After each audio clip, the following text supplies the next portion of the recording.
নামাজ পড়ছে একজন ব্যক্তি, সে আল্লাহর সাথে সরাসরি কথা বলছে, তার পাশে কথা বলা জায়েজ নেই। এমনকি নামাজরত ব্যক্তির পাশে কোরআন তেলাওয়াত করাও জায়েজ নেই। আমি কথা কি বুঝতে পারছেন?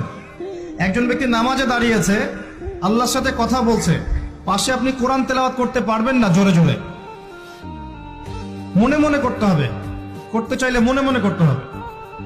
অনেক সময় মসজিদের ভিতরে দেখবেন নামাজ পড়া হচ্ছে, শোরগোল করছে।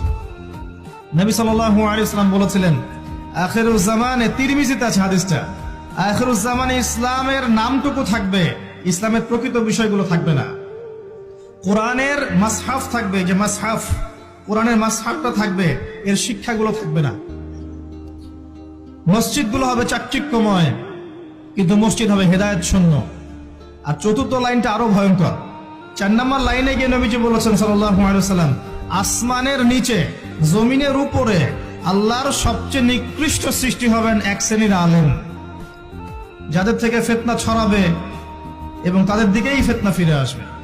তিরমিজির মধ্যে হাদিসটা আছে, যে কোনো আলেমকে জিজ্ঞাসা করেন এটা কোন শ্রেণীর আলেম, এটা বোঝার জন্য আপনার পিএইচডি করার দরকার নাই। যারা দিনকে দুনিয়ার বিনিময়ে বিক্রি করেছে তারাই সেই শ্রেণীর আলেম।